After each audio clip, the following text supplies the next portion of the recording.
In the absence of our chair, I'm just going to get started. I'm sure she'll be here in a few minutes, but I want to keep everybody waiting. Welcome, everybody, to the October 9th, 2024 Conservation Commission meeting. The first item on the agenda is approval of the September 11th, 2024 meeting minutes. Anybody want to make a motion? Those weren't included in the packet. Oh, They made they it onto the weren't. agenda. That's We don't right. have them. Never mind. Yeah. Yeah. So postpone that one for the next meeting. Yep. Darn, I was going to get off easy. And I just wanted to also make an announcement that Brian is now a regular voting member of the Conservation Commission. So he'll be voting today, and I think once Sam gets here, Is approved we'll Monday. have everybody. So who are you replacing? So the next item on the agenda is a wetland conditional use permit application, Old Business 913 Sagamore Ave. Anybody want to speak to that?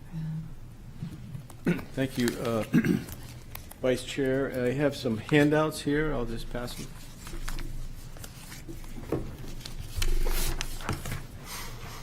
Thank you. Okay, that's a change. No idea how it works. Yeah, it just has an extra. Yeah. So, So we were here last month and had a robust discussion, and the commission tabled us to come back this month with some additional information. We had a submission that we made on October 2nd into the files. Hopefully you've had a chance to look at that. There is a staff memo that came out on the 4th, and I will go through that, but just to follow up on the submission from the last meeting, we provided an additional plan that showed the ledge location. So there was a lot of discussion about could we move the proposed residential structure further away from the resource. And if you've had a chance to look at that exhibit, it really shows that the ledge comes down the slope from above, and then it abruptly opens up or gets deeper in the area that we're proposing the structure. And so pushing the structure further back would cause us to would require ledge removal, which we would propose is more environmentally damaging to the both the resource and the project environs. It also shows that we've taken advantage of changes in the elevations, the basement, no basement garage slab to conform also to that ledge. So we've really tried hard, and I think the application shows we've fit the house into the site, and we're not getting any closer to the resource. So that's something that should be considered and was talked about at the last meeting. We also superimposed existing and proposed structures on the plans, which was a request, and added wall heights and some other things. So that being said, the application submission was reviewed by the staff, and the memo came out with some recommendations for your consideration today. I'd like to go through those and respond. The first one was an update to the impervious area charts, which was a good catch by Kate, and we made those corrections. This would probably be a condition of approval that we provide a report, or the applicant provides a report back to the department a year after the landscaping area has been planted to demonstrate at least 80% survival rate. And we turned that into note 7 on the landscape plan. So that's sheet C104 on the top left side, note 7. The next comment was to demonstrate compliance with Article 10, Section 10.1017.22.3. So that section talks about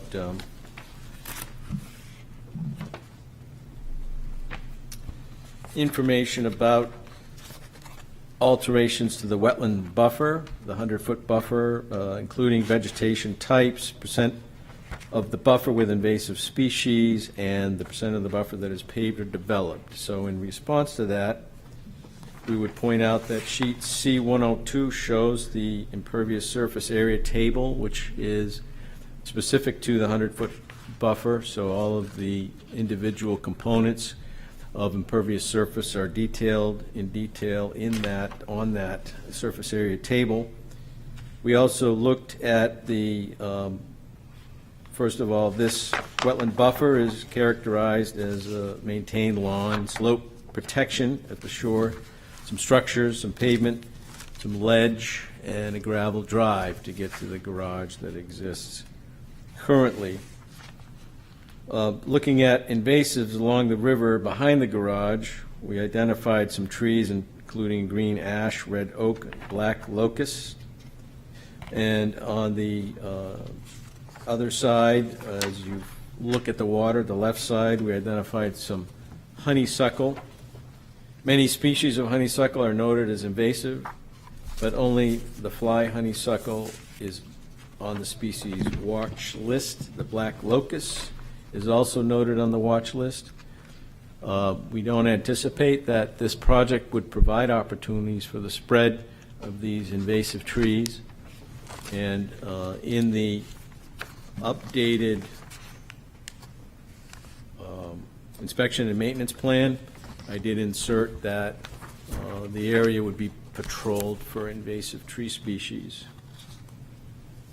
In the proposed conditions, we are going to be introducing the buffer plantings, which will cover 18% of that wetland buffer area. So hopefully that responds to the request for information under that section of the ordinance.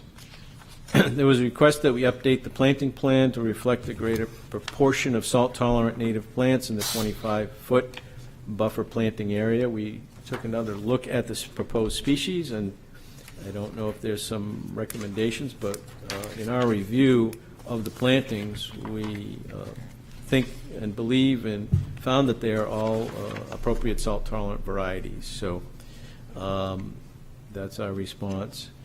There was another catch on the impervious surface chart, a difference in the existing and proposed for an item that was not being revised, so we've corrected that. Then there was a request that we add plantings to the sod area. The sod area is an area that's currently paved. In this area, currently water is flowing unimpeded down the paved surface, and it's causing erosion of the gravel drive, which is perpendicular to the end of the paved surface. To alleviate this problem, the pavement will be removed. In addition, we are putting a stone water check dam to divert that water from continuing onto the gravel drive, and we've adjusted the gravel drive with a planting area where that water would be diverted to act as both the water feature for the plants and a level spreader. The applicant is proposing the replacement surface of sod, so that would be stable at installation. So there wouldn't be a chance for sort of a planted area with mulch and stuff would be potentially more erodible. So that surface will be stable at installation as it will be sod. And long-term, the area would serve as an exterior open space for the owners, and they would like to keep that as open space. Their preference is to keep it as a grassed area. And lastly, the addition of plantings in that area would not be critical to the functions and values of the adjacent resource. It's not as critical as the shoreline buffer plantings, which we have included. And of note is the total lot impervious surface is well below a 20% coverage matrix, which is where you would want to start looking at making additional plantings if the entirety of the lot was was more than 20% coverage. Then the final comment was the landscaping plan note 3, including inspection and maintenance controls at regular intervals. So we've added, that's on the landscape plan, sheet 104, note 3, in the top left, we've added maintenance intervals to the inspection and maintenance. I also printed up, because I'm not sure, again, I took this project over for Mr. Riker. I printed the functions and values assessment for you. I don't know if he had submitted that previously, but we did do a function and values assessment. And also, I reprinted and made minor edits to the inspection and maintenance plan. As the vice chair pointed out, we took out mulch and put in vegetated mats. And so that's carried through now and reflected in an updated inspection and maintenance plan document. So I'd be glad to answer any questions you have today, and hopefully we have gotten to the point where this is something that can be moved forward to the planning board. Thank you. I just had a quick question on what you handed out to us, and I don't know if people need time to look at it, but C-102 and C-104, those are the same as what we had in our, So other than the notes that you, right, the only commented on. changes to those plans are the mentioned notes in the cover letter. So we added on C-102, the okay, impervious surface table on the left was corrected per the sharp eye of your staff person. And then on 104, on the top left, the notes under the planting schedule, and those are the only changes. thank you. Questions from the commissioners? Yes. Thank you for the additional detail on the planting plan. I'm confused. You mentioned that the black locust is clearly an invasive species. Why would you choose to plant that rather than a native species deliberately? Not all of the black locust, as I understand it, are invasive. Let's see here.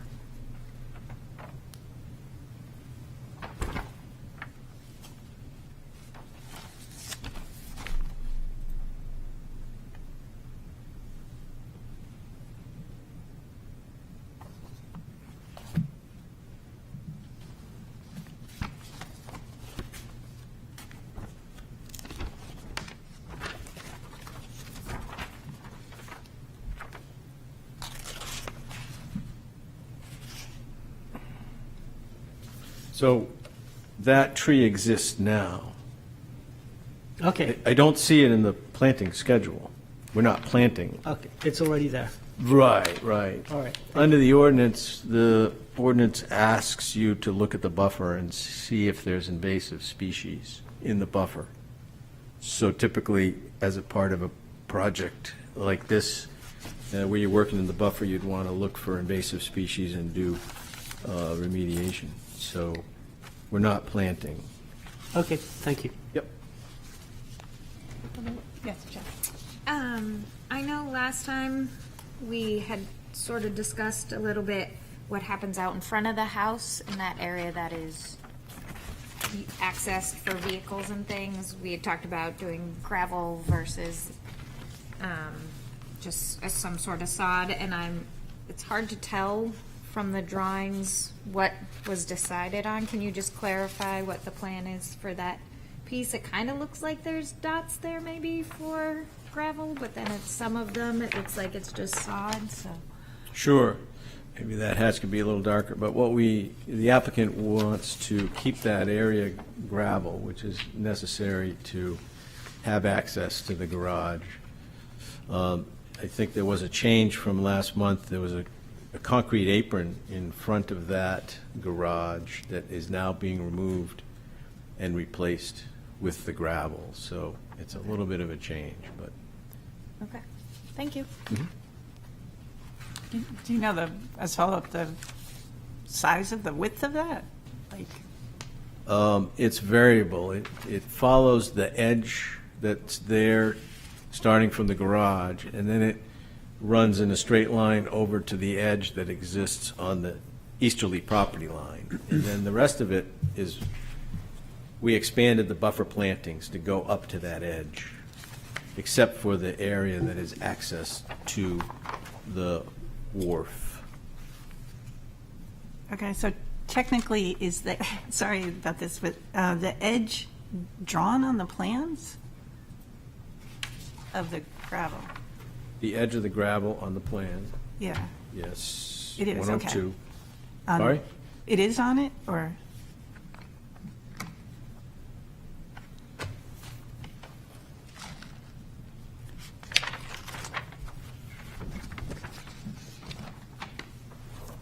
Yeah, so, I don't know if you want to go to C-102.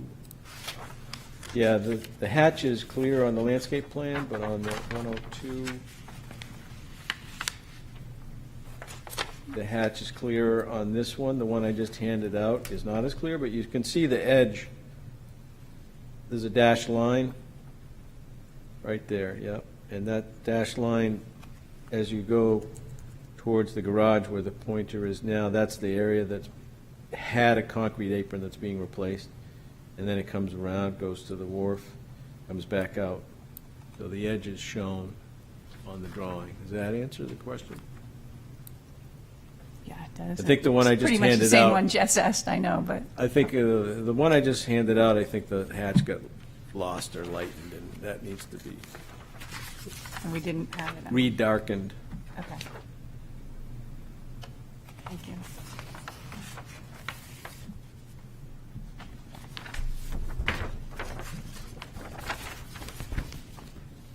Other questions?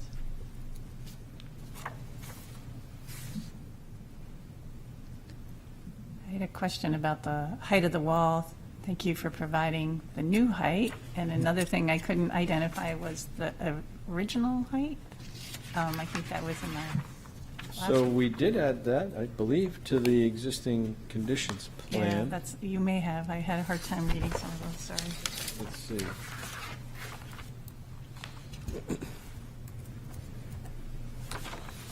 Yeah, so, not as much detail, but we showed the top of wall elevations on the existing conditions plan. So, oh, actually, that's a height. So starting on the right side by the area of pavement that's going to be removed, it has plus 8 inches and then plus 24 inches, which goes all the way over to the edge of the stairs, and then it rises up to 36 inches at the garage. So those are the heights above Above ground. water line. Okay, thanks. Thanks for the clarification.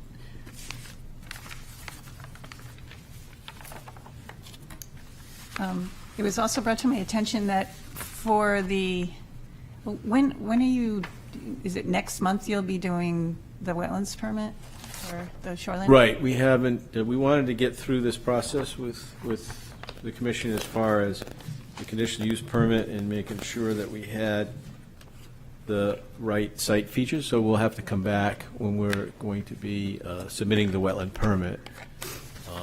That could be next month, but this project also needs zoning board approval, so we're trying to decide if we wait until after that to file the wetland app.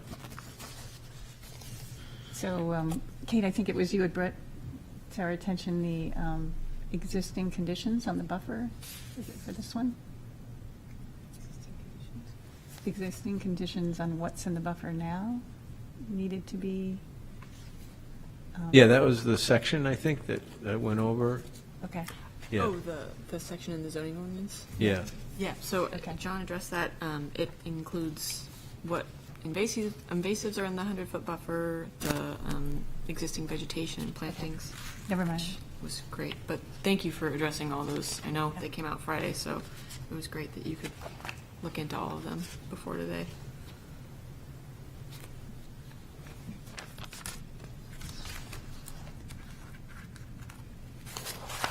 Anybody else? Questions or comments?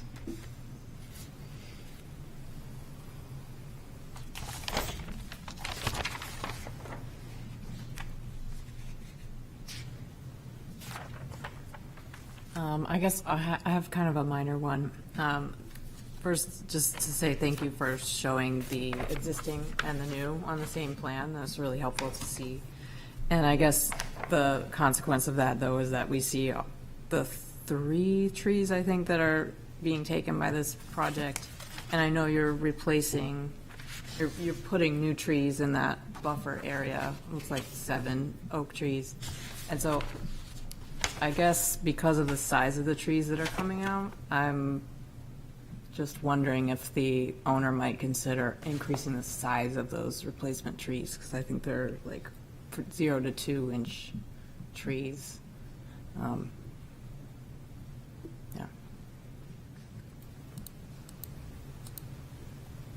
Yeah. So, let's see what the schedule says, right? Say 0 to 2, or does it say 2 inch? I think it said 0 to 2. The red oak does. Yeah, the oak. Yeah. And then also the species, I mean, they're losing birch and might be an oak, I don't know, but just something to consider, I guess, with those replacement trees. 2 inch. Okay. Yeah, we can change that to 2 inch caliper, that's appropriate, yeah, for sure. Thank you.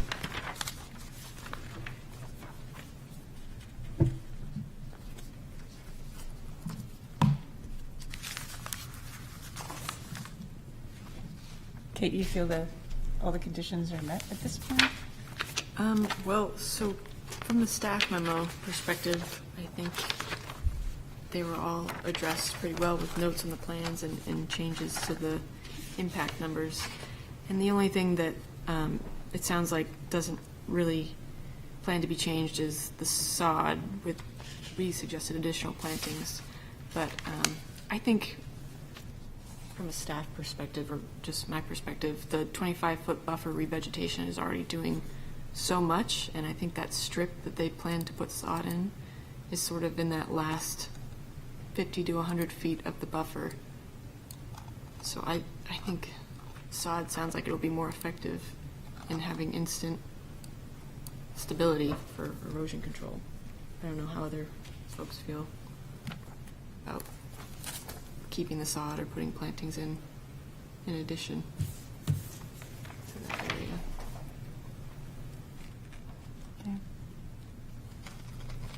I think maybe one thing I'll just note about the sod area, and I understand why that's the choice that the owner wants to go with. Just note that there are regulations around, fertilizer use and pesticide use in the buffer zone, just to kind of reiterate those rules that are in there. And then also just the spirit of it, right, is that we know that water is going to continue to wash right off that lawn area and into the river. So just to be really conscious of, the important role that you have, right, in stewarding the water and the privileged place you have there alongside the water. But also acknowledging you probably are going to have to kind of build up the soil a little bit there to get the sod to take. So knowing that there will be probably changes in the way you manage it to get it established, and then, in terms of maintenance, could probably be even more low impact.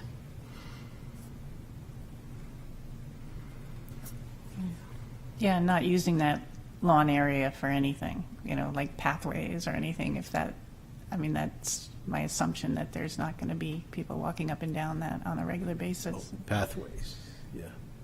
Sorry, you said pathways. Right? Yeah. Using it for pathways. No pathways or? Yeah, from the perspective of living there, you've got certainly you've got stairways and walkways from the house. So it's more a side recreational area. It's not going to be a pathway. Yeah.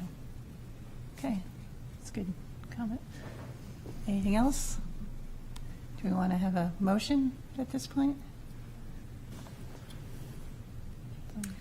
I'll make a motion that we recommend approval of 913 Sagamore Ave, with just the 2 conditions, kind of what Lynn touched upon, considering NOFA standards when you're maintaining your property, and also considering placing wetland boundary buffer markers to let people know, especially since you are an active marina, so that people realize they're in a special spot. Wasn't there a third condition or requirement that Alice mentioned of increasing the size of the oaks Yeah. that are going to be planted? Yes. Yeah. If we can add that one. Yeah. And I'll second that motion. second the motion. And we're okay on all the other recommendations? I think so. I think the only thing that I didn't bring up that we talked about earlier, in the impact table, not sure if this is accurate or not, but it did say that gravel drive in front of the home is going from 3,780 square feet to 3,767. And I'm just wondering if that's accurate with how the landscaping was pushed up into that. It looks like it might be more than 13 square feet that is taken out of the gravel, so just wanted to make sure that impact number was correct, because it might be less impact than what's proposed. If that makes sense, just this strip of where the landscaping pushed outside the 25-foot buffer to the edge of the gravel. It cut down, no, it didn't, so you're saying the proposed gravel number It was reduced by 13 square feet, but it seems like it should have been reduced. By more. more than more. that? I don't know if this strip here, Some of that's in the detail of, there was concrete, I think, oh, okay. right, yeah, there's a planting area that has removed gravel, but also, I think the area that's, I can look at the existing, that goes down to the wharf was kind of reassembled and Okay. I think what you're saying is it just looks like an error in calculating. Right, and if it was reworked in other areas, then maybe that's why it was so yeah, low. so there was some pavement that was removed, and the gravel kind of went to the top of the wharf, but not all the way to the edge, and we just lined it up with the edge. Okay, So if you look at the existing, the gravel edge doesn't line up with the edge of the wharf, and we pushed it out a little bit there to have it line up. I see. Okay, Okay, yeah. So we have a motion. But we'll check the numbers one more time. just wanted to make sure. But it looks So we good. have a motion with 3 conditions. You good with the conditions? Kate? Yep, the 2-inch caliper trees for the red oaks, NOFA standards, was that a shall or a should consider abiding by NOFA standards? It's on the plan. Perfect, okay. And then wetland boundary markers, I know they're already noted on the plan where they'll be placed, but we can just put in a note saying shall be installed according to the plan. Sounds great. Great. Discussion? Just one thing that occurs to me, that it'll be fun to watch that area kind of revegetate right along the, the water. It might be a fun example to add. I know Portsmouth is interested in trying to promote some of the best practices around buffer management and buffer planting. So it sounds like from your nodding, I'm assuming you'd be open to somebody showing up to take pictures once or twice. Yeah. Okay. Yeah. Awesome. Thank you for taking that on.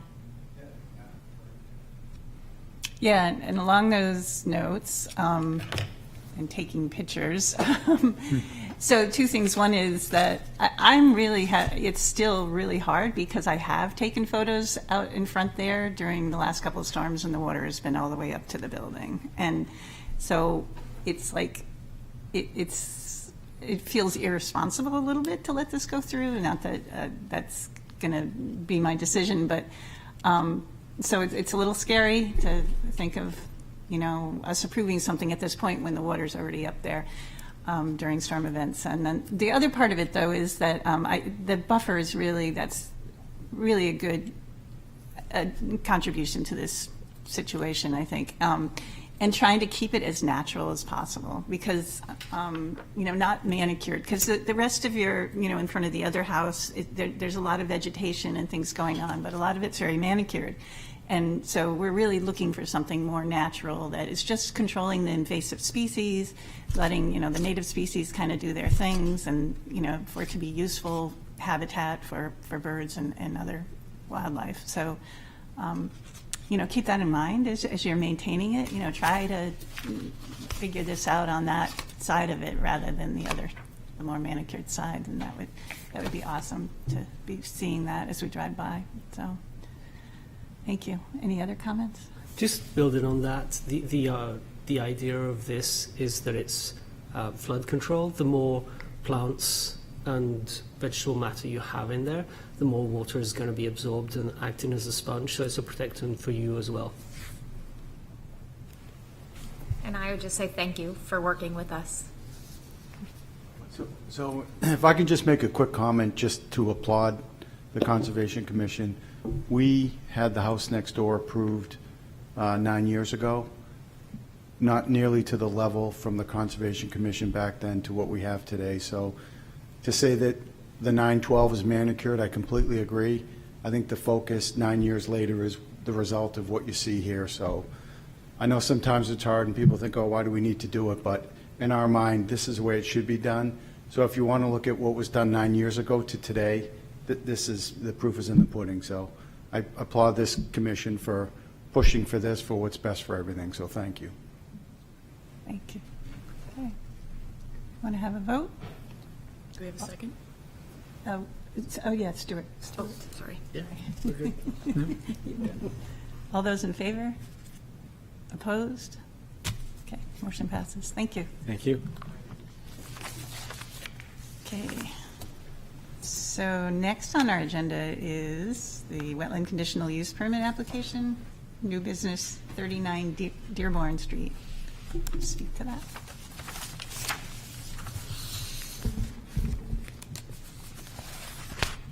that. Good afternoon, Vice Chair, Commissioners. My name is Jeff Kissel with Dock and Builders. I know most of us met last week during the site walk. Here with me today is Luke Taylor and Jay Abood with TF Moran. They're here to answer any technical questions and go through the site with you. I know I told most of you, but why are we here? How did we get here? 2 years ago, we started working with Sean Amicio Bardong and Amy Dutton in Kittery on a renovation. Our original plan was to remove the roof and turn this into a Dutch colonial style home. We had 3 work sessions and 7 meetings with the HDC. Ultimately for them to not like the idea of the Dutch colonial. So we came back with the idea of, okay, can we dormer off both sides? With shed dormers. They didn't like that. Can we dormer off one side with doghouse dormers? They didn't like that. Essentially, they wanted us to preserve the Cape that is a 250-year-old fishing shack. Now, the HDC can't tell us how to design a project, but ultimately through those work sessions, it led us to where we are today, which is a 10 by 10 breezeway off of the basically what we call the front entrance of the Cape. That leads to a roughly 24 by 24 2-story addition. They wanted to see a colonial style home which matches the rest of Dearborn, and through that process it required us to go get a variance. It required us to then create a view easement for the neighbors surrounding us, and ultimately here through the conditional use permit process as well as the state approvals. When we were on site together, we kind of discussed, and some of you might have spoken to Sean about his greater plan with this property, but not only his property, but the neighbors.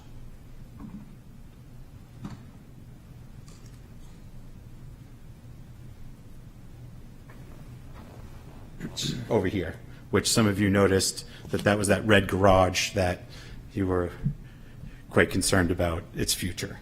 Long term, Sean will be coming back after this to create a proposal in which he does stuff to mitigate the rising tides and everything like that. Right now, our main focus is on taking the building, pushing the water away, and capturing it that way. I'd be happy to answer any questions. I know there's one question in the packet that I certainly can speak to when Luke goes through all the comments that you guys had. But that being said, I'll have Luke come up here and and speak to the rest of the project. Okay, thank you.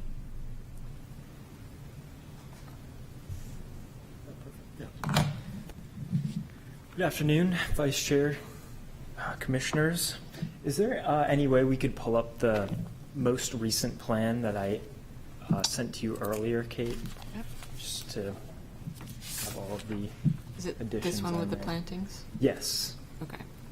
So to address some of the criteria for approval outlined within the zoning ordinance for the approval of the conditional use permit, the first point is that the land is reasonably suited to the land use, activity, or alteration. And as this lot exists, it is a developed residential lot and is suitable for the proposed addition. The addition is set back as far away from the wetland resource as the lot allows. Moving into the second point, there's no alternative location outside the wetland buffer that is feasible for the proposed use or alteration. So this is a unique lot. It exists, as you know, from the site walk, very close to the North Mill Pond. So 99.4% of the lot exists within the 100-foot tidal buffer zone. And there's nowhere that this home addition will be able to take place outside of that. Again, just to reiterate, it's placed up in this top right corner, whereas the wetland resource is delineated down in this bottom left corner, so it's set back as far as possible. There will be no adverse impact on the wetland functions and values of the site or surrounding properties. So no impacts are proposed directly to the wetland resource, and the surrounding properties are avoided as a result of the addition. All work will be conducted in the upland areas. Moving on, alteration of the natural vegetative state or managed woodland will only occur to the extent necessary to achieve construction goals. So no reduction of the natural vegetative state is proposed. We're actually, from the board's suggestions, proposing an expansion of the natural vegetation. The homeowner was amendable to creating a no mow line from the edge of his property here, 6 feet, down all the way. I'm not sure if I can scroll down a little, to 10 feet from the actual wetland or the property line on the southern end of the lot. So that area will be left untouched from mowing. And then alongside there as well, we're proposing some plantings to help deal with some erosion control. So plantings we've proposed are seaside goldenrod and swamp rose mallow, both salt-tolerant species that should help buffer not only the soil within this area, but also help with some of the flooding that this property experiences during storm surge and things like that. The proposal is the alternative with the least adverse impact to areas and environments under the jurisdiction of this section. So as Jeff mentioned before, this has gone through many different alternatives, and the project as it is now, the proposed addition, is where it has ended up. As well as the impervious area of the lot through some of the removal of the gravel drive areas will result in no increase in impervious area. Also, as it exists now up where the home addition will take place, there is a shed that will be removed as well. So that area will not count towards the impervious areas of the lot. I believe within my submittal as well, or within the flash drive that I gave Kate before the meeting, there is tables on the shoreline impact plan that include impervious surface calculations, all done within AutoCAD software, all to scale. So you're able to see the amount of impervious area that will be reduced as a result of removing those packed gravel drive areas, as well as the footprint of the proposed dwelling or home addition as well. Finally,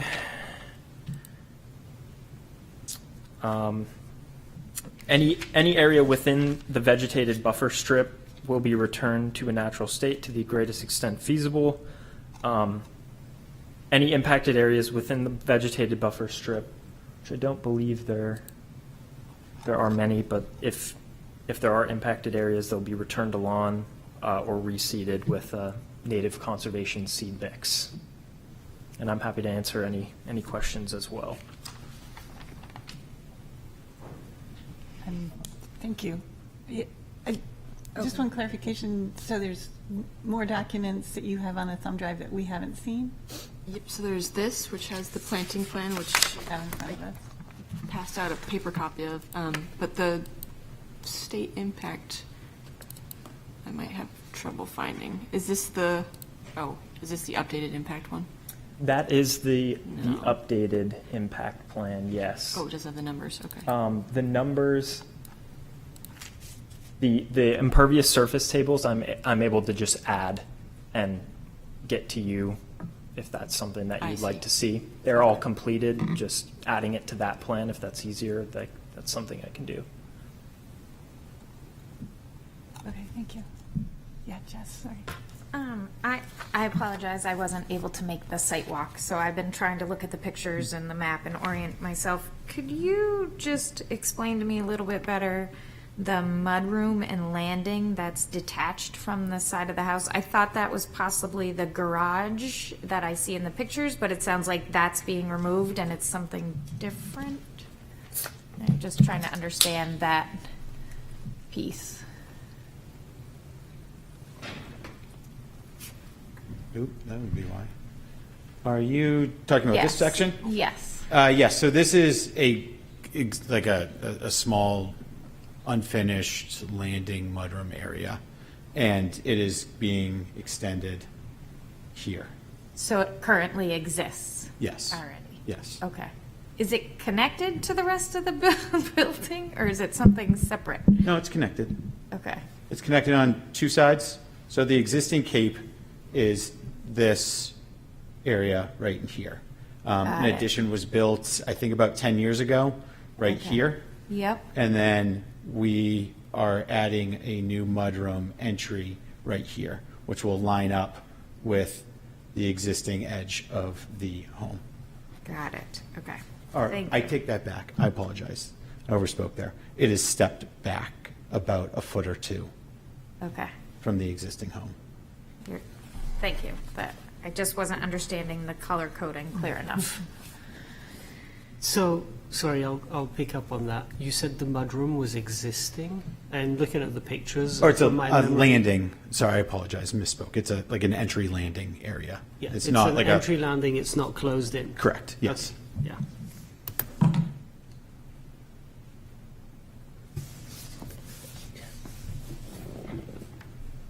Other It's questions? here. It's paved in front. Questions? It's paved, and they want to I close was it. wondering if you could just talk a little bit more about the proposed rain gardens. Just to be clear, there's nothing there now that's functioning as a rain garden, and how are they going to operate and be constructed? Yeah, absolutely. Are we able to pull up the details sheet as well? Yep. So in this top detail over here, we're able to see the existing topography, the contours of the lot. So where the rain gardens are placed, it'll be at elevation 7 and have a slight slope down into an area with plantings that will help infiltrate stormwater. And all of the details are listed below with notes and how it'll be maintained and constructed. So they'll be kind of dug out and then kind of layers of material added, and kind of the typical rain garden thing, gravel and, okay. And there will actually be on the proposed plan from the roofs, there will be a catch basin around the back of the house that will run to a French drain to help from the roof runoff in order to kind of shuttle that over to the rain garden. Okay. So that all of that, the roof runoff is not just sheeting off to the resource. Right. And then there'll be some sort of I mean, I see the rain gardens, at least on, is this image in our packet? I'm sorry. No. This is not, okay. This was provided today. Okay. And then there'll be some kind of like a swale connecting the Yeah, so home to the where rain it, gardens? where it begins sloping down, there will just be a small outlet of the French drain. Oh, like a pipe, like a Yeah. perforated pipe Yep. with gravel around it, that kind of thing? Okay.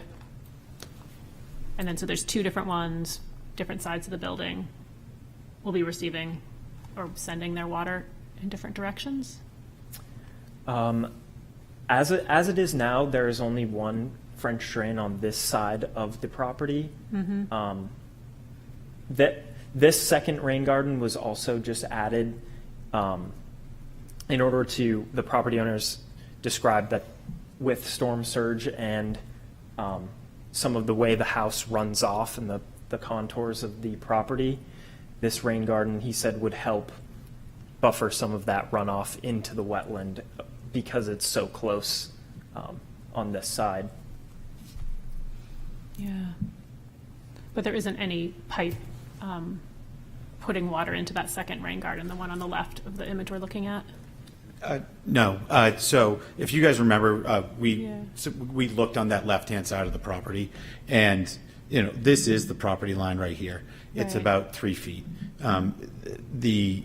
With a fence there, the reality of digging that up at this time to put in a subterranean system just isn't going to work at this time. We would rather, ideally, which will be an HDC thing, we would rather collect all that runoff along here and with a gutter system, and then ultimately leading that into catching the water that way. So there would be kind of a pipe, Yep. or an extension of the gutter, Yep. releasing it into that. Yep. That And rain just garden to area. add on that too, we'll be stubbing in all the underground systems to all the corners where the downspouts would come from future gutters, so that it can collect those and then feed directly into that as well. Into the rain gardens? Yes. Yeah, there's no city stormwater collection down here, I'm assuming. Absolutely not. Yeah. I think as some of us discussed, might have heard Sean talk about it. This is Dearborn down here, and all of that water washes down. I believe he's been working with the city on work being done on that road, and it was the first time he mentioned it to me, but at the site walk he did discuss that there was some sort of grate being put in, but that he quickly heard it, and I just kind of heard him discussing it with some other people. So Yeah, it's interesting. Just sort of going along with that comment, is there a drawing in this set that describes that relationship of where the water is coming from and how it's getting in? And I'm just kind of looking through what I have, and I'm not sure. Yeah, for how the French drain leads into the rain garden. Yeah. There is an annotation up on the top of this drawing that notes the catch basin with the French drain and how it loops around the house and connects. It's a little bit hard to see, but that black line would be the French drain connecting to the rain garden on the right side of the property. yeah, if you up here. Oh, okay. So there's a piece of one building is here and comes through here. We're going to collect it here with the catch basin up and around. You can see this dark line right here. That's noting the subterranean system that we're inputting, and then it runs all the way right down through here to the catch basin or to the rain garden here. Okay. It looks like it's part of the property line or a Thank setback you, line, yeah. but it's really the. Yeah, I mean, I think this may just come off as a picky comment, but I think it is, we are having a little bit of trouble just reading the drawings because of like graphic stuff like that. So thank you for showing that. I don't know if, when when you're kind of going through the final pass, you might like do another type of line or something. Yeah. And then also I think the outline of the existing structure, it took me a minute to even locate that. So I think some of the questions have had to do with just like things about the lines that were a little bit harder to read, but yeah, thanks for describing that. I had one other question too. When we were on the site, I think we were looking out towards the water, and there was some conversation I either overheard or I think I overheard it, about the no-mow line and where that should be. And I was wondering if you could just describe that again, and if it's coming inland from the water's edge at all, or if it's just kind of more of a line along one side. So inland from, so those lines on the plan that denote the wetland, that is where that kind of the salt marsh comes up on the adjacent property. And so this property line where the no-mow line is just from the owner's property line set back a few feet in order to buffer that wetland. Okay. I feel like that conversation was coming more from a like sort of fragility of the edge of the water, thinking about sea level rise and having plantings that maybe that buffer that a little bit, but I don't remember really where that went or anything. But I think what I'm hearing is that there's the plantings that exist up to the water's edge will remain the same. Yes, so There this area that is now noted as the no-mow line Right. will be allowed to completely naturalize. There won't be any, it'll just allow those salt-tolerant grasses to grow up further on the property or whatever native plantings are growing out there. Okay. And then the only addition would be these salt-tolerant plants to add not only some erosion control, but also just they look nice for the property as well. So just to answer your question, what you saw existing was, you saw the lawn was mowed right to the edge. And I talked about it with Sean, and he was like, oh, I was just doing, what it was like before. You can imagine, most homeowners don't know the rules, and they have to learn it through this process. And he's very cautious about his property and very aware of everything. So the outside line that is closer towards the pond is where it is cut to now. Okay. And we are looking to pull it back the 6 feet along where the plantings are and the 10 feet up from kind of the front or the front of the property. Okay, thank you. Yeah. I think I'm getting it. Thank you. Building on that, would the owner be open to moving that no-mow line back more? Because as I said to the previous applicants, it's really about protecting their property, and there's vegetation there. Ideally, we could harvest some seeds from there in this period and just let them grow and reseed with that, because it's local, it's already there. And that buffer will absorb more water that won't go into his basement. Yeah, obviously, unfortunately, they are traveling for work right now, so they couldn't be here. Happy to have that conversation with them. Move it back. I mean, we're not looking to move this no-mow line to 20 feet.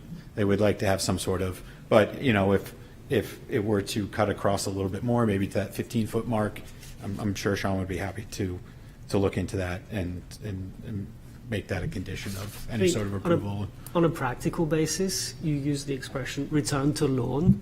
Lawn is not salt tolerant, and that will get flooded and it will just die. So you might as well plant something there that's closer to a meadow and that won't need to be replanted and reseeded every year. Yep, and then, we obviously want to do this to a point right now. And like I've said, Sean is working with his neighbors on a greater master plan of how to deal with this whole property where, as you mentioned, to the Ritchie family, that, that was a good example of what needs to be done. We would hope that eventually the phase 2 of this process would be the same thing for you guys as well, so. Thank you. I just was going to clarify that I think we're treating this a little bit like a work session at this point, because we have a lot of plans up here that we hadn't seen, and I just wanted to kind of confirm that with the applicant at this point. Yes, so we have already submitted this application to the state for approval, and we were just going through with some of the commission's recommendations to improve plantings and add some stormwater management. And so we are able to backfill some of this information, and so we've revised the plans in order to meet some of these other criteria, which will help make the property more nearly conforming and resilient to some of these environmental factors as well. And you'd be able to resubmit this at the next application? I mean, next meeting? No, this is an application, this isn't a work session in our opinion. You know, we met last week, we quickly amended all of these plans to show you that, you know, we're trying to do everything that you guys want. This is part of the conditional use permit process to get us to the planning board. So, yeah, I mean, we'd like you to take these into consideration for a vote, for a recommendation this evening or afternoon. Okay. Thank you. I had questions about the rain garden, in addition, or both rain gardens, for the drainage coming down, but also, and those were really good points, but also the sizing of it, if it's based on, you know, information that you have as far as the roof runoff or the runoff from the property, and that it would handle that. And whether that soil will infiltrate at all, I'm kind of guessing it's not exactly, I mean, I don't know if you perked it or anything like that. And then if there's an outlet, I didn't see an outlet in the plan, but I can't see the plan really well from here. So you may have had it marked with an outlet, with the design of the outlet from the rain garden, an overflow. From the rain garden, or if it's just going to sheet over it or whatever, just. Well, hopefully it would be able to, one moment, let me see here. So as the property exists now, it's all just a downward slope into the marsh. So our thought process was adding this, these rain gardens to help infiltrate the water that is already sheeting off. Will certainly will not lead to more runoff into the resource, especially with the French drain being able to filter it right to a place that is stormwater infiltration is able to occur.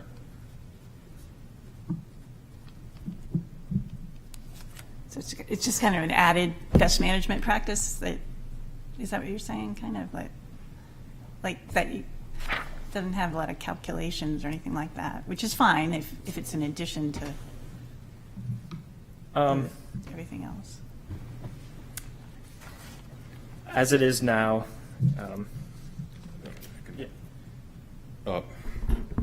members of the commission, I just want to jump in and help out a bit here.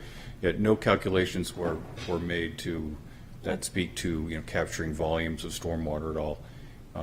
In essence, the rain garden on the left there was placed there with the intent of capturing some sheet flow that occurs. Okay. Each of the rain gardens don't have an outlet either. It is because it's so well vegetated down there. It is thought that any excess overflow would sheet from there during those storm events that the rain garden couldn't capture all. Okay. Thanks. Jay, can you introduce yourself too? Sure. Yeah, I'm Jay Obie with TF Moran. I'm sorry. Yeah. Thank you. Thanks. Question, was there a wetland delineation done for this project? yeah, that is noted on the existing conditions plan or boundary plan that was included with my original submittal. There should be a note on there. So that was a field assessment that was done, looking at soils and water and plants, the whole thing. It was not our company that 99.4%. conducted the wetland delineation, but with the wetland boundaries, Patrick Seacamp, the certified wetland scientist, conducted it for the property owner, and it's listed on this survey that our company did not do as well. So we were just using these boundaries that we received from this other company and Is it- wetland scientists. I'm asking because just like walking across the area that's mowed, there's quite a few salt tolerant species already mixed in there. And to me, that area looks like it was filled at some point, right? I think it would look more like the neighboring property in its natural state if it hadn't been filled and hadn't been mowed. So I guess I question where you're putting that wetland boundary, and it just makes me want to be that much more careful about what's done with that lawn area. And then also just noting, that the rain garden to the left, that is immediately adjacent to a salt marsh. And there is, right, that wetland boundary matters, and then we've got really strict rules about, no cut, no ground disturbance that close to a wetland, and both the rain garden and the mowing would be violations of that. So just kind of some observations, what I'm seeing. Just, we had worked with Scott Boudreau as the land surveyor on this property, and then we worked with the wetland scientist before TF Moran got involved to delineate these wetlands within the last 6 months. So, it's their plan, and I would, it's not like it's a fake wetland line. It's how they delineated it, so, yep. Yeah.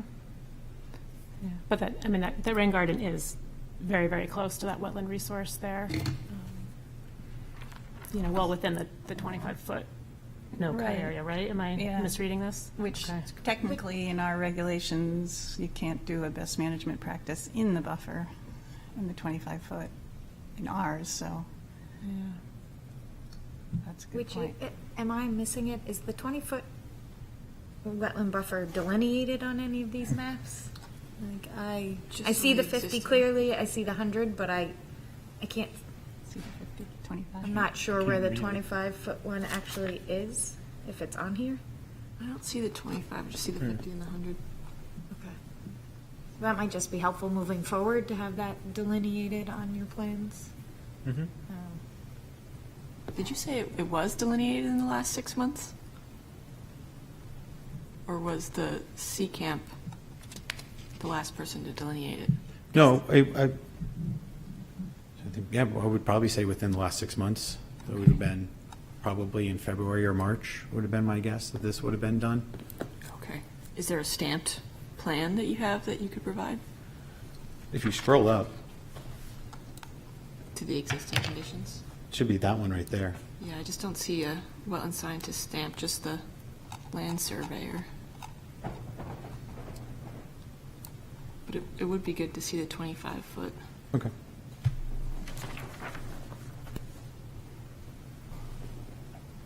And get a date of when it was delineated, because it doesn't look like it says it in the note.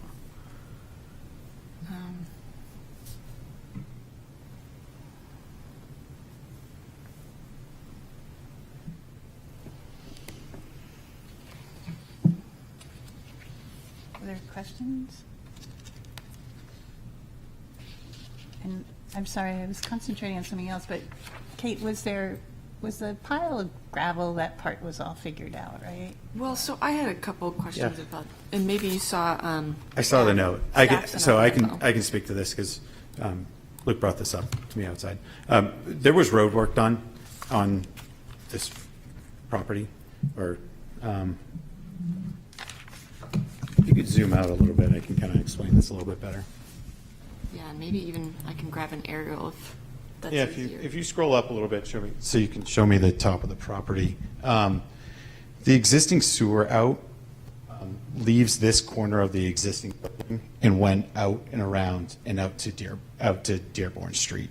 As part of this, they added and stubbed in a sewer line to here in preparation for this addition. So we can run it here and over. And I believe now we weren't part of this, this is something the homeowner worked with a contractor and the city with to dig this up, as you guys were all there when they started to pave. And my understanding is, when I got there, I was kind of surprised when I saw that as well, is that, 3/4 crushed stone mix that was added to right here. It looks like the contractor just dumped it and it was spread out there.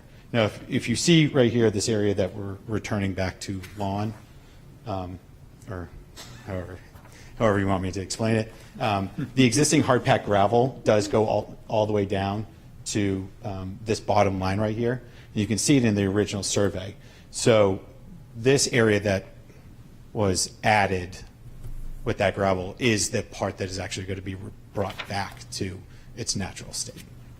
Okay, yeah, well, You can actually see it on one of the pictures. I think it's page 88 in the full packet. in the full packet that we have. You can see there's a picture with cars parked, and you can see that gravel area very clearly. Thanks. I mean, our concern is always just fill being placed in the buffer, but also, now I'm losing it. So this property previously came before the commission in 2015 with the previous owners for a wetland conditional use permit, and they, on their plans, were going to turn the driveway into pervious pavement, and it had very specific makeup and conditions for what's supposed to be on that top layer. And so that just concerned me because it did not call for crushed stone on the top layer of that. So that would be in violation of their previous permit if that driveway type is to change. So that's just where our concern. Well, the driveway that it is now is what's there. That area that is that different material, Right. that section's being returned back to natural lawn material. What is there will be part of a greater plan to use some sort of paver area for that. But at this point in time, the intent was to leave the driveway how it is. Now, if there was no follow-through, as to what was approved in 2015, obviously I can't speak to that. Right, Yeah. and that was a previous owner, and it looked Yep. like it was installed and then kind of just got lost along the years, but we just want to make sure that that doesn't stay in the driveway like it looks like it was. Sorry, I'm trying to find the pictures very slow here. Yeah. Did you say, what page was it, Stuart? It's this one, which it's photo 6. I can't, my computer's not telling me what page of the packet it is at the moment. Okay. I think I just scrolled Oh, down. Page 89. 89, yeah. 89. Okay, thanks. If only I could type. Cool. Yep, that one. You can clearly see the paved or crushed gravel area there. Yeah, so we would just want that removed as part of this project because And it well, would be that's what we are proposing to remove. oops. So, just to clarify though, is that part of the equation for removing impervious So that area? was that hard-packed gravel. And this was clearly placed over it within the last couple months when that road work was done. I have two questions in relation, and I could be not understanding what Kate's talking about, but if originally in 2015 we approved it based on that it was a pervious driveway, and you're taking it out as part of the equation for reducing the impervious area, is that true? Or That sorry, can you repeat that? So it shouldn't count as against removing impervious because it was never supposed to be impervious? it was never supposed to be impervious? We never approved it for impervious.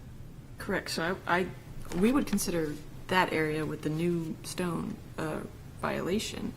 So it would be in addition to the other impervious that's going to be removed. So back in 2015, this was approved to be remove existing asphalt and gravel and replace with porous pavement. And we got some spec sheets back then for what it was supposed to look like, and it's not currently functioning like that, it would seem. Unless it does infiltrate, but I can't imagine that it would with all the sheet flow that you've been talking about. So taking the violation out can't be part of the equation for reducing impervious surface, is what I'm saying. I don't know. Yes. Yeah. That's right.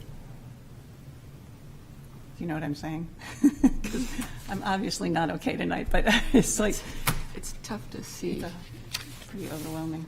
It's also difficult in aerial imagery to see this area as being part of the driveway, because in aerial images it doesn't look like it should be, because there's a hard line further north where the driveway seems to end. The gravel driveway, as it was surveyed in the original survey a couple pages up, Yeah. is that lower line of what is being returned back. And that was that sandstones type material that is there, because there's two different types of materials in this driveway. Okay, I see what you say. Yeah, it does look much bigger than I thought it was. Yeah. It all the way down, and see where your cursor is? That's where the bottom half of the area that we're returning. Okay, And lines that's, up with the garden. yes. Okay, I see. And that is where this material was not part of this at all, was dumped recently. But either way, it'll be removed with this. Yes, that's what we're kind of saying is, Okay. there was kind of a shock to us to see that there as well, but no matter what, that is being removed as part of our proposal. Gotcha. Okay. And I have one more question. There was plastic, looked like plastic sheeting put on Yeah. the side of the building. Yes. Did you guys find out what that was for? And It was, I think it was placed down to run off water.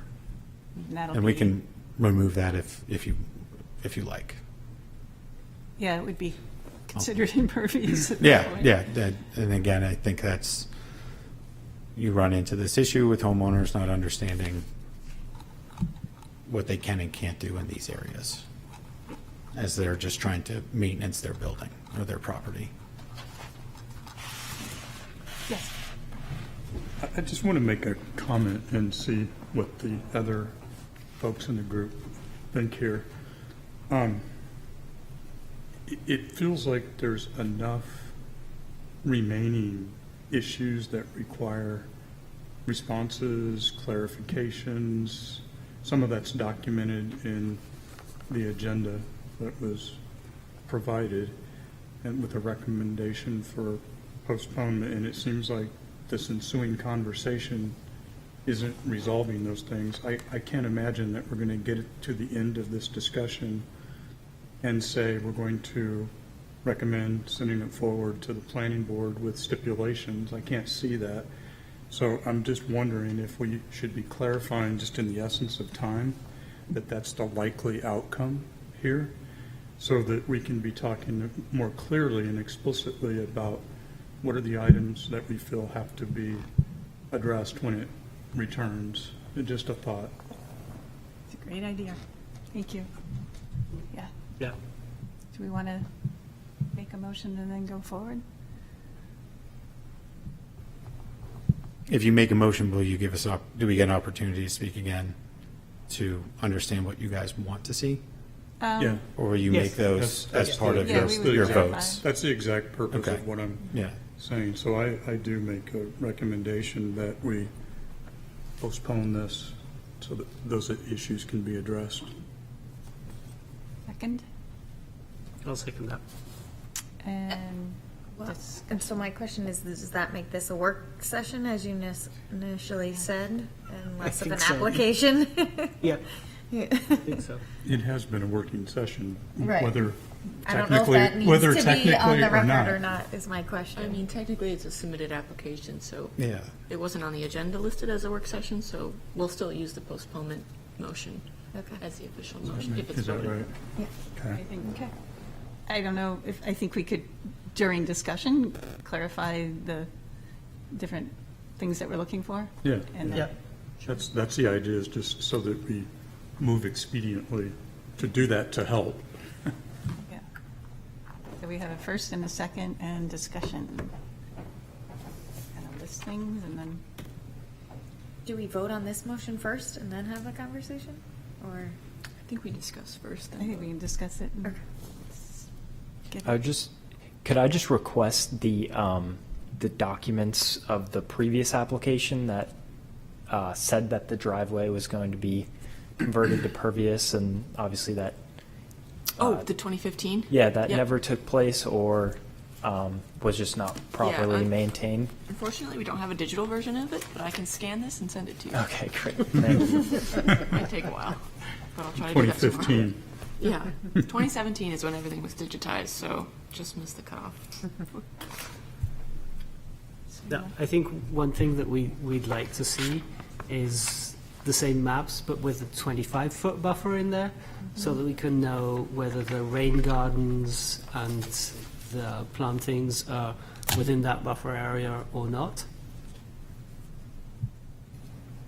And as Kate said, stamped on the plan Yeah. by a wetland scientist. And ensuring those plans come from a wetland scientist.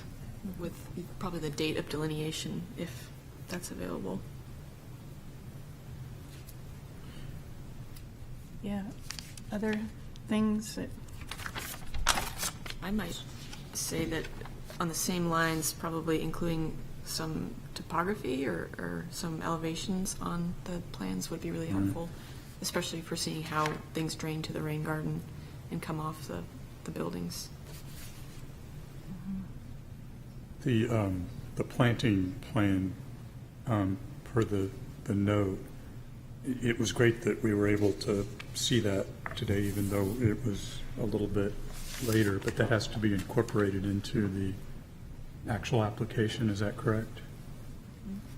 So that's, I'm just clarifying the things that need to be done. Right, so everything that was submitted past the deadline technically wasn't part of this application, so we'll need to see it Right. as in an updated one.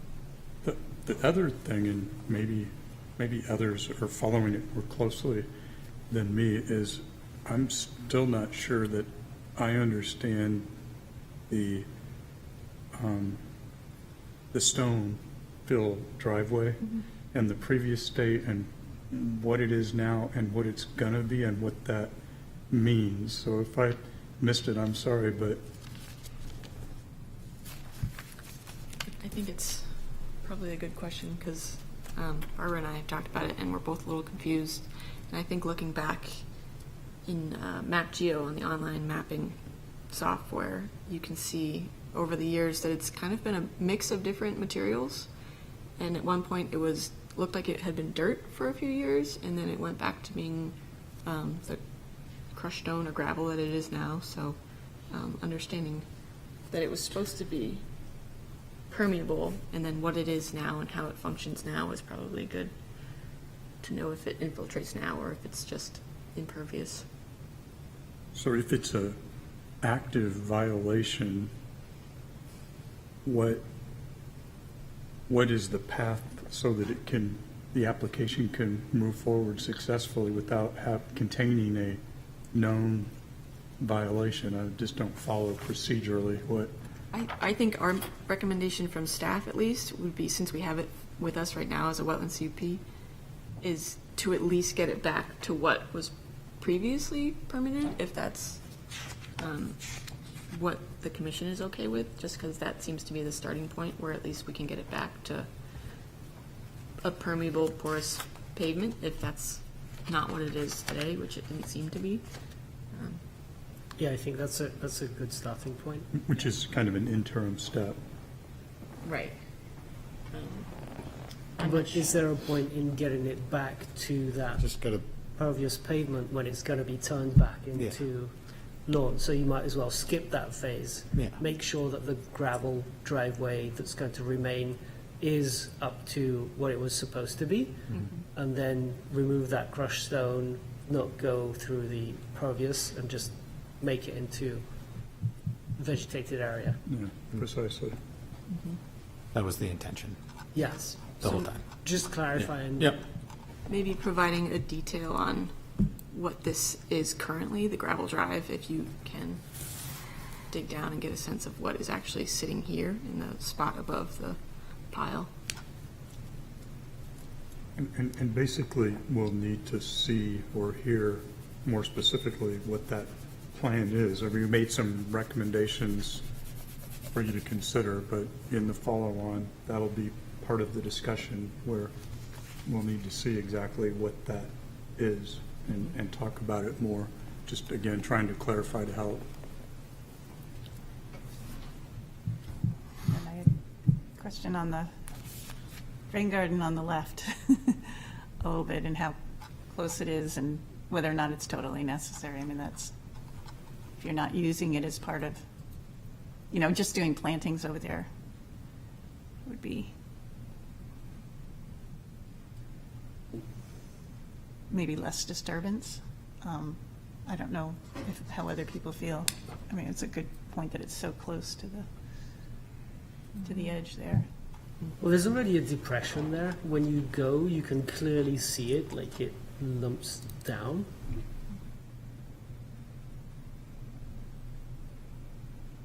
Would this raised garden bed affect it that's already there? Sorry, Kate? Would the raised garden bed that's in front of it impact? I don't know if that's staying, this. Divert it. Yeah, would that not send it around and into the neighbors? If sheet flow is going down and hitting it? I'm not sure if the owner is planning to keep that raised garden bed, but Yeah, so maybe have the discussion with the owner about, didn't really make sense. In discussions with them, if that was an issue at all, they always said they would remove it. okay. Yeah.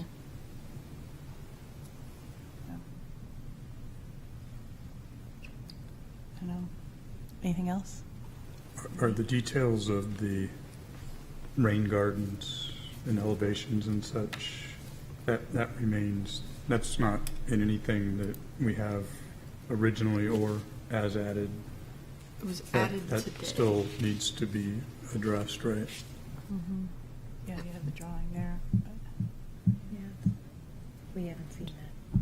Right, but that needs to be incorporated into the formal application.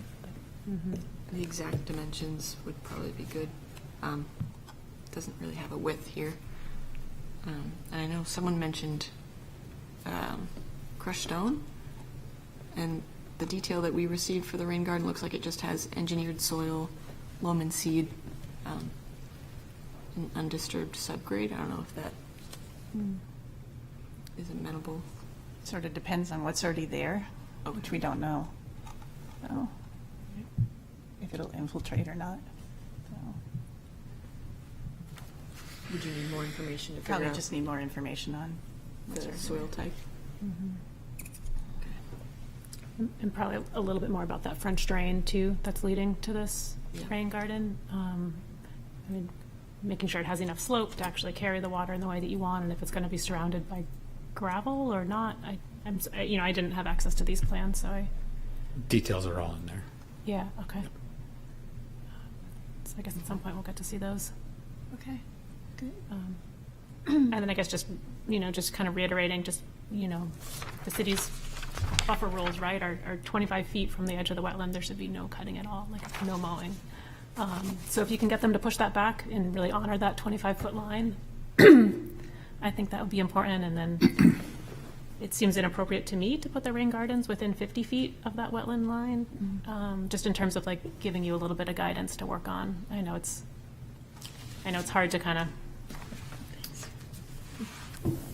I mean, I respect that you guys have been going through this process for a long time with HTC, and this is the last thing you want to hear is like another suite of regulations to figure out and try to adhere to. So we're trying to be specific with you as much as we can. Yeah, I mean, I think our intent, our hope would have been able to deal with this with the planning board, but okay. Yeah. Well, our mandate, right, is to take care of the wetlands and the wetland buffers. So we're trying to uphold our job here. Yeah.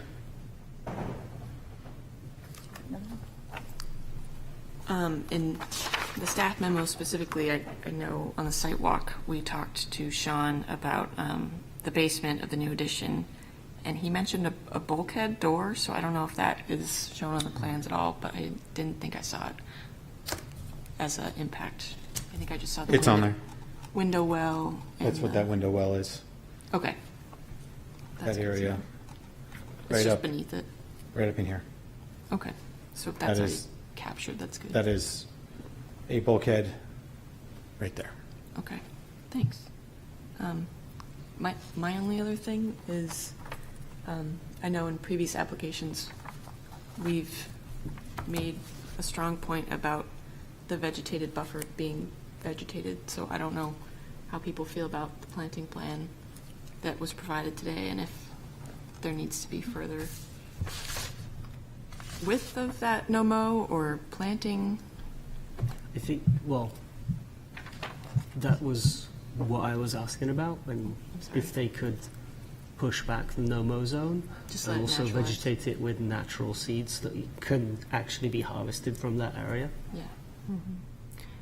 My guess is it actually returned to like a beautiful condition. Like I think if you push back Yeah. that mow line, give it that full 25 feet from the wetland edge, I think it would be gorgeous. I think you'd be surprised at like the lovely species that would come up, and they would actually be pretty low. Like I think, these are salt tolerant species that are stressed. They can't get that big anyway. I think it'd be just like the neighbor's kind of salt marsh area. So I don't think it would impede their view, and could be really gorgeous. So We I do don't- have that view easement, Yeah. and it's 4 feet that we have to maintain. So I'm we have sorry. that 4 feet view easement, we do have to maintain that, so anything. Yeah, but I mean, I don't think salt marsh grasses, right? I don't think they're going to impede the view for yourself or for the neighbor, I guess. So, So, I mean, some seeding might help, or some plantings, are fine. but at least expanding that 10-foot to 25-foot is I mean, probably that the seems like- healthiest option. To adhere with the city's rules seems appropriate. I don't know if other people feel differently. No. Agreed. Right. So, there's no others? All like some suggestions, and you want to do a vote? Can I just quickly, Yeah. you want us to lay out the 25-foot buffer, stamp the wetlands with the date from wetland scientists, with the topography, planting plan added to the application, the driveway use and the material that is there existing, and the actual need for the left rain garden, and then updating the no-mow line. Is that everything? I think so. Yeah, I think so. I mean, we typically ask applicants for wetland boundary markers. It's a small thing, but you can take care of it at this next revision. And do you know what I mean? Adding in. Anything you guys have now, we would like to, any Exactly. recommendations? That's what I'm guessing, so. We've been at this long enough, so, Yeah. yeah. Well, so we have the city sells kind of little markers, and we ask everybody who comes before us to install those, indicating the kind of the no disturbance, kind of wetland resource area. And we typically let applicants kind of indicate where they want to put those on their property. We have to every buy those? 25 feet, You don't provide them? $5 each. $5. Just more money to this project. It's fine. Yep. But it would be perfect for along that no-mow line if that's amenable to the applicant. But we like to have those, well, it's mandated in the zoning ordinance that those be installed prior to construction and they're permanent. So you put them up before construction so that the homeowners and any contractors on site know that it's a sensitive area and not to disturb it. And how are they installed? Sorry? How are they installed? Usually wooden posts, just nail them in. They have little nail holes. They're like 4 inches, so they're pretty small. If there's trees already in existence, that's a good spot to put them, but I don't think there are any trees down there. Do we need to show that on the plan? Is that For a disturbance or? At least before it goes to the planning board, that final submission, but it would be great to have it on the next submission to us to show proposed locations where you would put those on the site plan. Okay. Good. All those in favor? Opposed? Thank you. And Thank do you. you have a state? Yeah, we'll just postpone the state one too for you guys? Yeah. Okay. Do we need a Motion? Yeah. Anybody want to make a motion? Yeah, I'll make a motion to postpone these applications so we can come back with more details on whatever we've requested. Second? Second. Okay, it was Brian or? Doesn't matter. Yeah. Your choice. Jess? Right, because he's now out voting. There we go. Yeah. Okay. Any discussion? And all those in favor and opposed? Okay, thanks. And then our last item, well, kind of, is the dredge and fill. Oh, man. Major impact on One Pierce Island Road. And there's nobody here to speak to that. I was noticing that. Yeah, well, I thought the 333 Borthwick would be here, but Pierce Island did let us know that none of them could make this time. So, They did say that. yeah. Oh, So okay. we can deliberate if we would like. Yeah, it's a recommendation for the state, so if people have questions that maybe need to be answered by the applicant, then we probably should postpone. And if not, we could, you say in our rules, it says we can deliberate and make a motion and vote. I'll make a motion to postpone because there's nobody here to speak to it. Okay. And I'll second. any discussion? Are there any specific questions that people had for? I had a couple of questions that weren't the end of the world. I could probably, but I mean, do you want to say them in the meeting so that if they're they can watch or read the minutes back and know what to bring next time? yeah, does anybody else have any questions at all? Or? I mean, I kind of did. Okay. You want to go first? Well, I was just going to, on the clarification of the New Hampshire, the Marsh Elder, I think it was, a little bit. Yeah, just a little more clarification on that. I think they did provide the documentation, but like, okay, what are they doing to prevent it?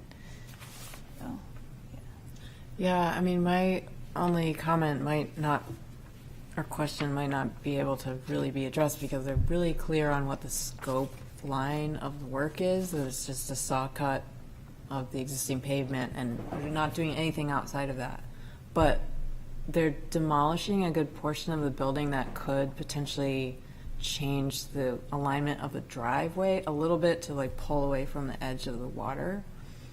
But that's not part of the scope of the project, so I don't know. It just seems like there could be good done while they're doing stuff there, but they're just being very clear that we're not going outside of this line. So I don't really know, other than making that comment, if there's anything to do about But that. if it has an impact outside of that line, they have to take it into account because there's an impact.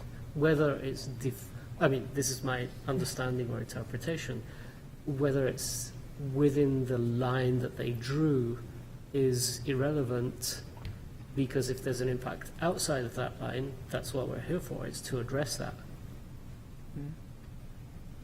right. Yeah, I don't know. I mean, I guess I'm raising it without any understanding of what the recourse might be.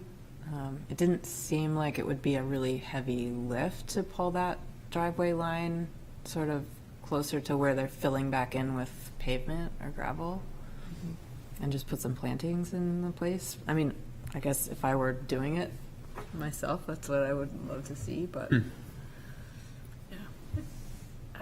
Which part of the project are you referring to? Where do you think they could? so like on the north side, I think it's north, it's planned north side of the building where the driveway is really tight. There's like a pinch point of the driveway at the end of the building, but they're taking that part down. Just trying to pull up the photo. Um, Not that side, but. Like on this side? This no, like, this side here? I think, yeah, this. This is where all the side. barrels were, right? Yeah, you're on Yeah. the back side of the building. Right, if this building's not going to be here, Right. there's a little bit more space there to play with. Yeah, I mean, you don't need the circulation to be so tight to the water's edge, I guess, once you take that piece of the building down. Yeah, I mean, it'd be good to have, like, even though probably they don't have to do anything, it'd be good to have the answers to those kind of questions a little bit. Is it something that you would feel comfortable recommending to the state? That they look into removing pavement, Yeah, I know. That's a good question. I mean, we can't really. and that the state ask for further clarification on the Marsh Shelder report? Yeah. You can put stipulations on an approval, a recommended approval to the state, if you want. Right. Even though, yeah, they might not be able to, because they don't even have to do a stormwater management plan if they don't disturb anything new. So, but, But it doesn't hurt to get more information yeah, from the I applicants. think it's fair to ask. Okay, so any other discussion? Any other questions we want to tell them about? I All missed those who- in favor? Opposed? I missed who made a motion and who seconded. Sorry. Was Motion it? to postpone? Yeah, who made the motion? Oh, Brian. Brian made the motion. No, I did. Stuart. I mean, Stuart made the motion. Sorry, Stuart. And Brian, you seconded? Okay. No, I did. You Yeah, said I think Oh. Alice did, yeah. too much discussion in between, Okay, and that was late unanimous. in the day. Yeah. You were in favor, Lynn? Or, I just was slow to raise my hand. okay. Good, Mark. Gotcha. Okay, so Thanks. the next one on our item is the dredge and fill minor impact, 333 Borthwick Ave, and nobody is here to speak to that. And I definitely had questions. Yeah, this was a confusing application, but I did think that the applicant was going to be here, so I'm not sure what happened. Yeah, and even when we met earlier, we had some questions Yeah. about, So this is also, I should say, so this project behind the hospital, they're working with the city to dredge the whole stream that goes behind the hospital, and also replacing an old culvert system. But dredging is allowed maintenance for the city, so they don't need a city permit for the dredging. But the replacement of the culvert does require a city permit. So along with a state permit, they're also supposed to come in for a city permit, which they've been told. So I think by November, they should come in with a city permit. So it may make sense to postpone this until we see them both at the same time. okay. I don't know. Are we supposed to have seen the site? Or Oh, sorry. So this was a site walk that got, the day of, the applicant responded, I think, saying that they could do a site walk, but it was just too late to schedule it. So, yeah, I just didn't want to throw in another one.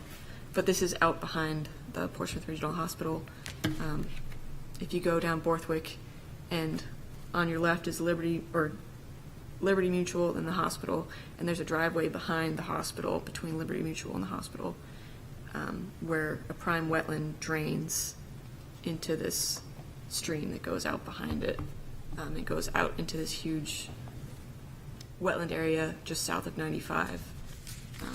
That's a regularly flooded area, so they just need to expand their storage capabilities and update the culvert.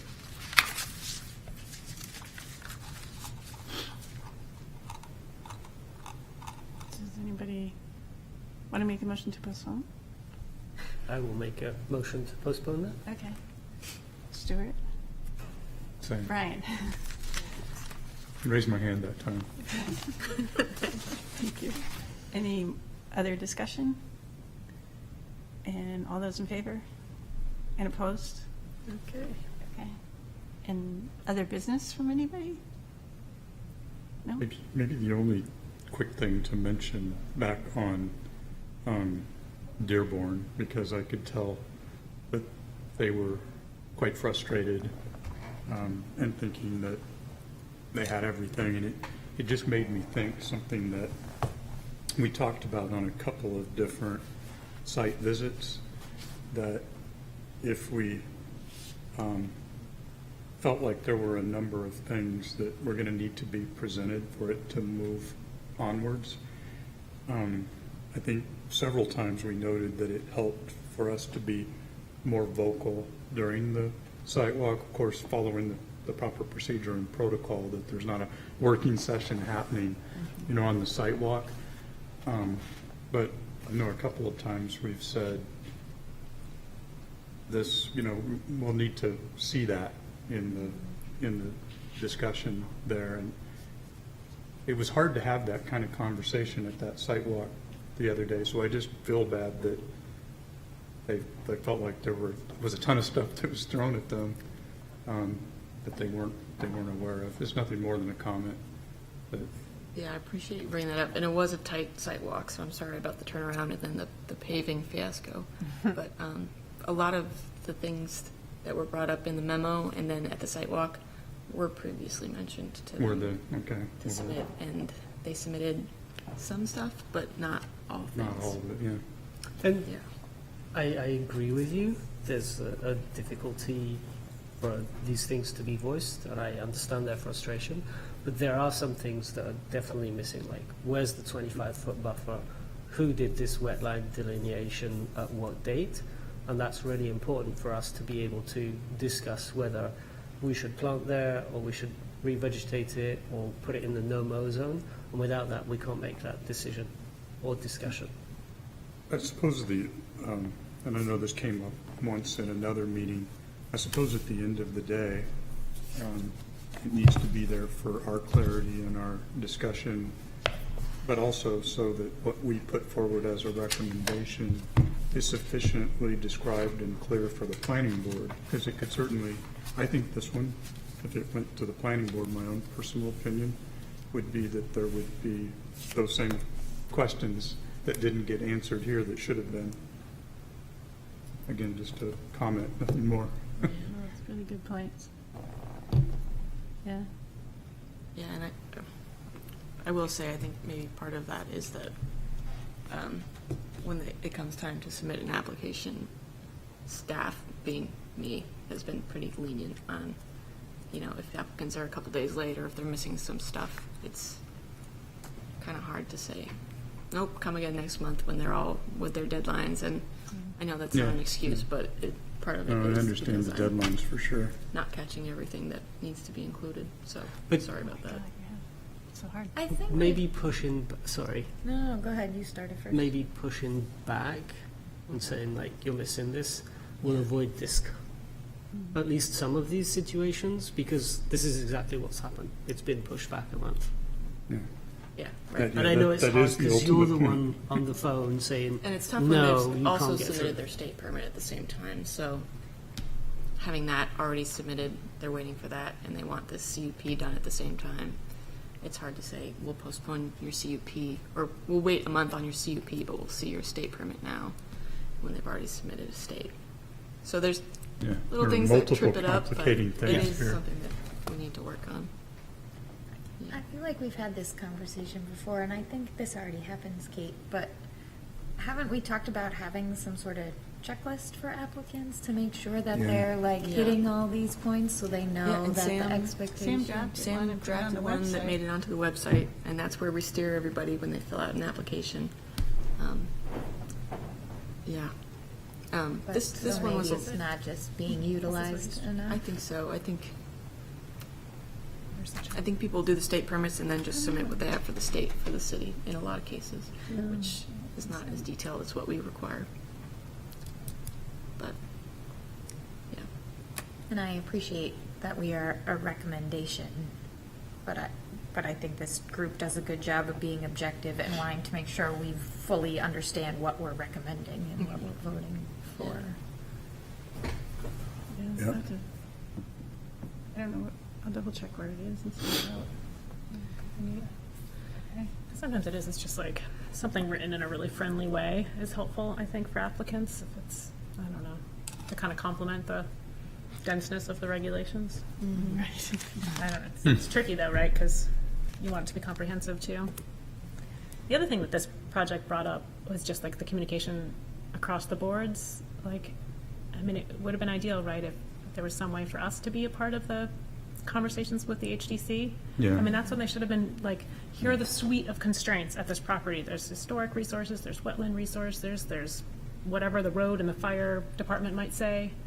I mean, that's what the TAC does, but the This big one- projects, but. This one was a little tricky because it's, I believe it went through the HDC a long time ago. And they were trying to build it without coming back to us at all. And so it took a couple months of discussions with their contractor to get them to apply. So, Oh, they were going to skip this step altogether? right, and I'm not sure what that thinking stemmed from, but it did take a while to get here, but it did go through HDC and the Board of Adjustment for variances, so, but it is hard to sort of see all those processes and what they had to do. And if we require some sort of impact to the actual structure, then they'd have to go back to HDC or BOA. So it's tough when we're the last sort of step on people's Yeah. list. Yeah, they're not thinking that just because, I mean, not to minimize what they want, but I went back and looked at the meetings and the videos, and it's like they want it to look like a cave. They didn't want it to look like, you know, something else, so, and it's like, so.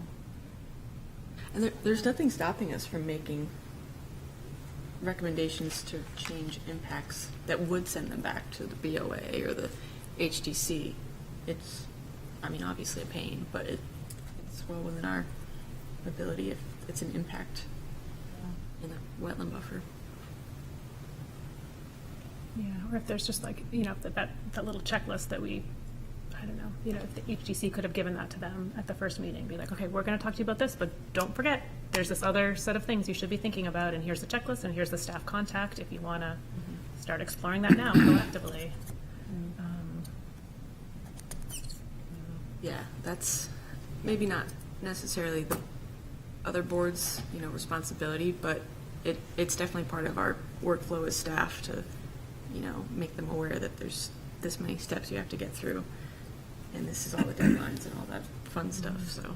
But it is sort of, it can be forgotten, but it's always good to have reminders. I mean, this one just seems so obvious.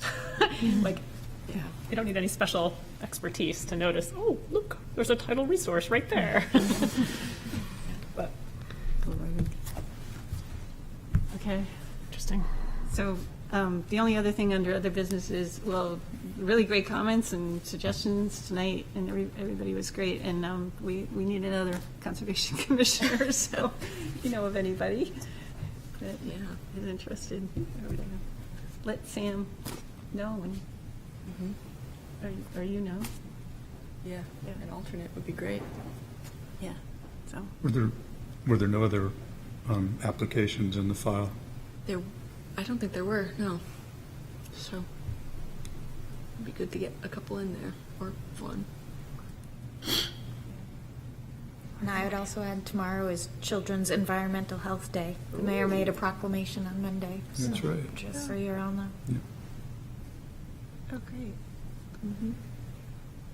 Anything else? No? Okay, all those, motion to adjourn, The motion to adjourn? and seconded by Stuart. Seconded. All those in favor? Thanks, everybody. Thank you.